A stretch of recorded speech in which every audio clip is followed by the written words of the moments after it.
the country. I'm John Matthews. Our guest today is Francesca Hong, a restaurateur running for Wisconsin State Assembly in District 76, which includes parts of Madison. 80% of the district voted for Hillary Clinton in 2016. In August, Francesca won a crowded Democratic primary, and if elected in November, she'll be the first Asian American to serve in the Wisconsin legislature. Francesca, thanks so much for joining us. Thank you so much for having me here, John. Really great to be here. So, Francesca, there were 7 candidates in your primary. What do you think distinguished you from the other candidates to give you an edge? I think a lot of it was folks hadn't seen someone from the service industry wanting to step up and run for office. And I was really able to engage a lot of voters, a lot of folks in our community who had not been reached out to before. And those include folks in the service industry, as well as folks from communities of color.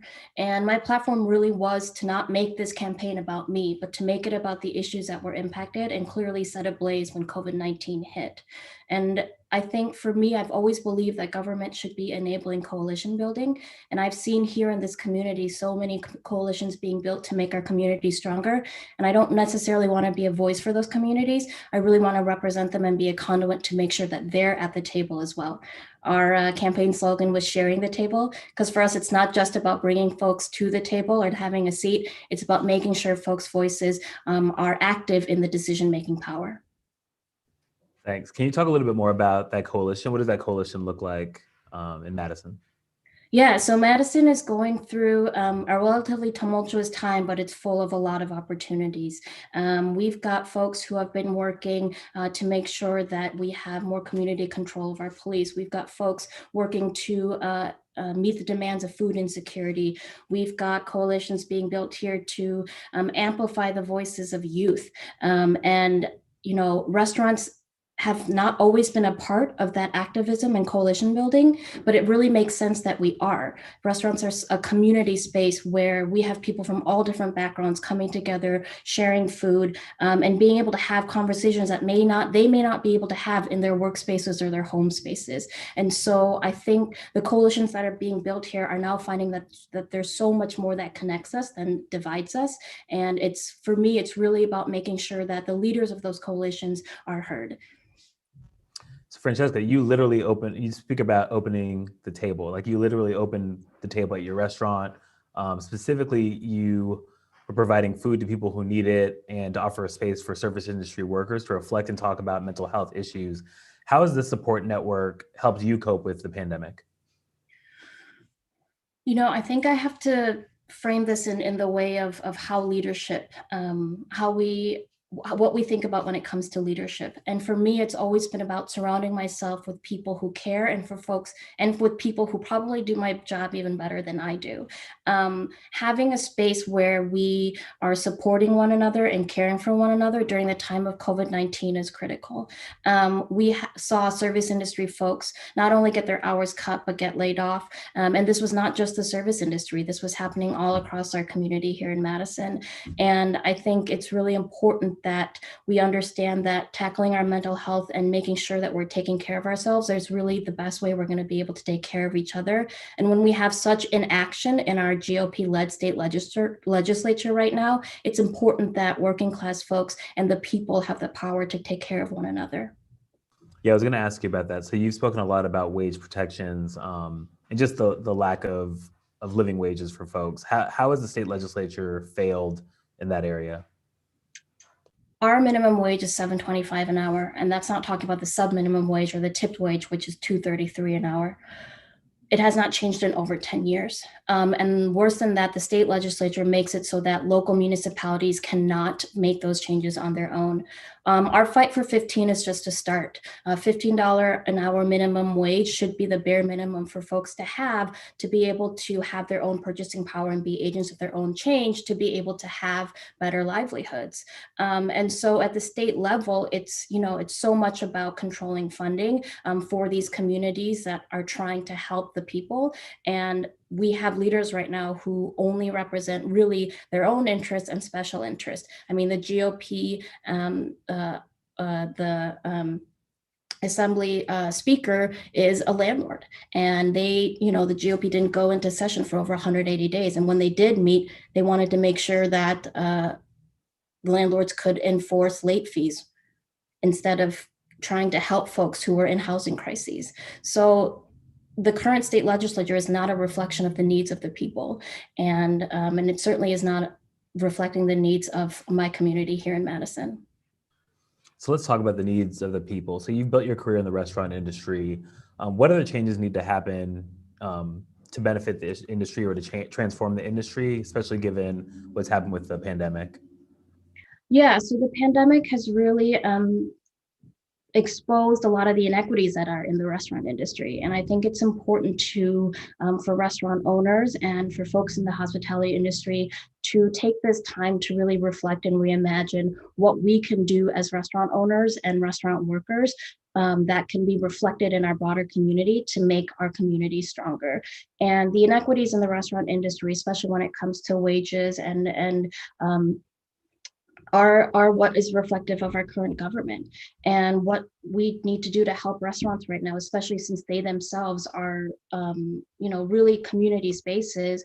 We need to make sure that we're rewarding the folks who are providing paid sick leave and incentivizing more restaurant owners to provide paid sick leave, to provide higher wages, to start closing the gaps on some of the inequities and making sure that we're hiring across the board all folks from all different backgrounds.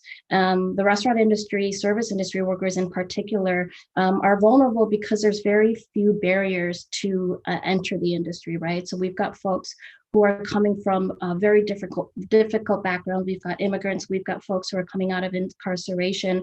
And it's really important that restaurant owners recognize that it's our jobs to care about these folks even more. It's our jobs to make sure that they are, that we're talking about rehabilitation more when it comes to and providing safe working spaces. It was the norm before COVID-19 for restaurant workers to be overworked, to have substance abuse problems, to have mental health issues. These are problems outside of the restaurant industry too. But if we can tackle them within our communities by really reflecting on how we can change our working conditions in the restaurants to be reflective of empowering our workers more, businesses thrive too. We've got really difficult, I know a lot of here in Madison especially, there's high turnover rates when it comes to employers in the restaurant industry. If we take care of our workers, that turnover rate goes down and it's better for business. So there are so many different ways that we can thrive as a restaurant industry, and that can be reflected broader in our communities as well. So no doubt, these economic issues impact folks' ability to live, to even either own a home or to rent. And I know you previously mentioned landlords, and you've spoken about the urgent housing crisis in Wisconsin.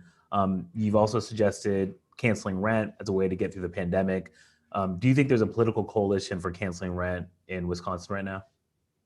Yeah, I think about the leaders in the Black Lives Matter movement. I think about leaders from coalitions like Freedom Inc. here in Madison. I think about leaders from who are demanding that not only do we need to cancel rent, but we need to reimagine housing. Right now, it's really a lot of state laws that preempt local towns and cities from passing more legislation on housing and in terms of zoning and community land trust. And there are folks, especially in Madison too, who work in affordable housing, who want their state legislators to listen and enable more opportunities for folks in housing.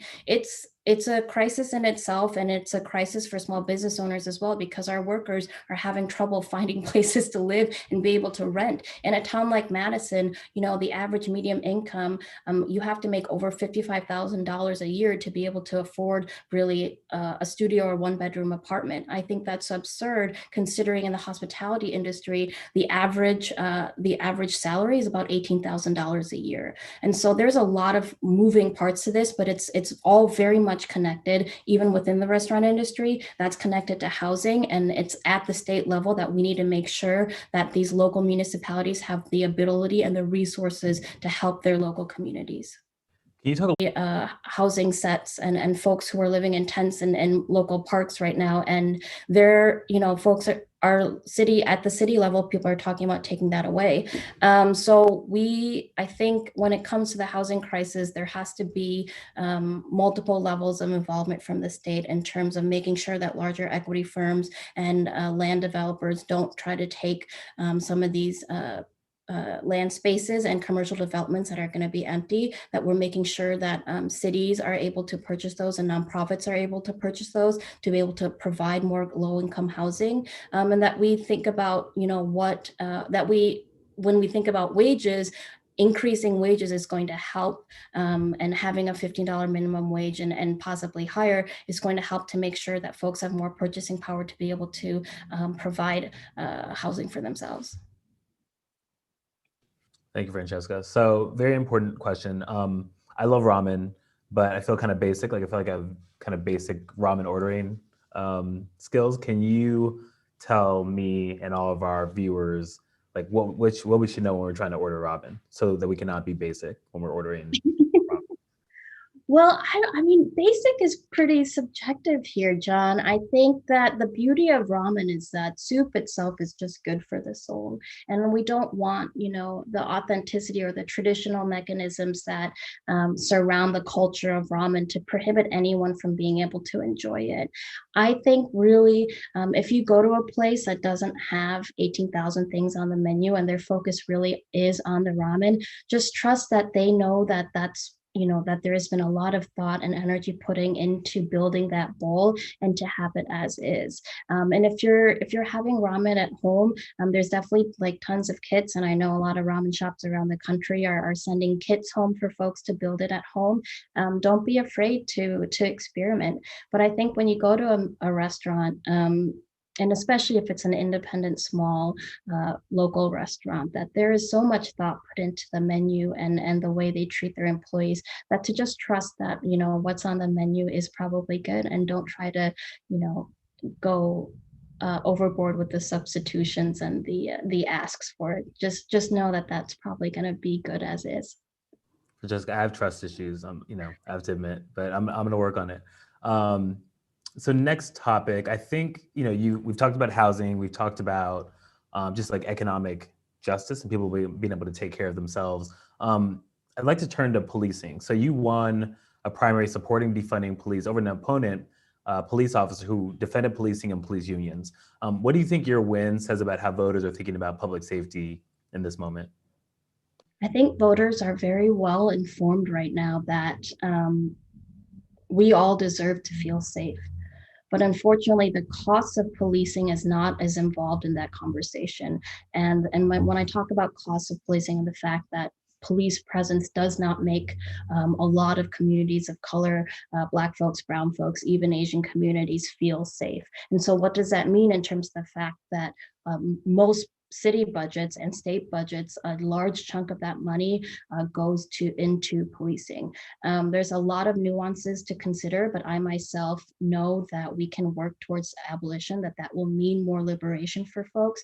Will we see it in my lifetime or my son's lifetime? I'm not sure, but I'm hopeful about the conversation and the culture around policing, and that people are really challenging the fact that putting allowing people to have self-determination, allowing communities to have control over their safety, and starting to trust each other in a community as opposed to the police is really a way that we can move forward when it comes to reimagining safety and what that looks like for the future and what the role of police is going to be in that. I think voters in Madison are ready, and I think voters across the state, the conversation is changing even in rural areas. Because we have to think about the fact that the relationship people have with police is different, and things have to change. And it's not going to be body cameras and bias training that's going to fix it. It's going to have to come at a policy level, and it's also going to have to come from a cultural level. Thank you, Francesca. So climate change is huge, and it's an existential threat. Can you talk to us a little bit about how you're thinking about agriculture and climate change? I know you've spoken about that frequently. Yeah, so I think we have immense opportunity to not only create hundreds and thousands of clean jobs here in Wisconsin through a Wisconsin Green New Deal, but to uplift our rural communities with our urban ones at the same time. And I'm talking about getting unions involved with rural infrastructure and making sure that our small family farms, which have been devastated by this by federal leadership and trade policies, can be revitalized through diversification. I'm speaking with the dynamic Chris Marion, who's running for state assembly in the 51st, who's a small business owner. She has a farm and a bed and breakfast, and she's constantly had to kind of transform her farm the past 10 years because of all of these harmful policies that are coming from both the GOP state and federal leadership. And so when it comes to agriculture and climate justice, I think incorporating more industries, both in small farming, in manufacturing, and to provide more infrastructure and clean jobs, that's where we can all actually work together and make sure that we're uplifting our small businesses, we're uplifting rural communities, we're providing these jobs by allowing farmers to diversify their farms. And we have to invest in small family farms if we're going to tackle climate justice. I like the way she puts it. She talks about climate healing. It starts in the earth, and folks in more urban communities like Madison, we really do rely on small farms, and the fact that we recognize now through COVID that we have to rely on shorter supply chains to get our food. So investing in community food systems and investing in small farms is a way for us to find climate healing and fight for climate justice. Thank you. So Francesca, you're running a small business, you're running for office, you're dealing with a global pandemic. What's on your playlist that keeps you going? Oh, definitely her, Mahalia. I really like the internet. I just listened to the new song from oh I'm blanking on them, but and Dolly Parton. Sorry, I'm a Dolly big Parton? fan. Any Yeah. particular song? Oh, Light of a Clear Blue Morning. Nice. All right, cool. Well, it was great seeing you. Thanks so much for joining us. Really appreciate you taking the time. I know you're busy. And thanks to all of our viewers for joining the briefing. This has been our feature on the ballot. Full episodes of the briefing are available as a podcast on Apple Podcasts or wherever you listen to podcasts. We're live again today at 2:15 Eastern to talk with John Headley, who's running for Congress in Michigan. Follow Appeal News on Facebook and the Appeal on Twitter for the latest news. Thanks.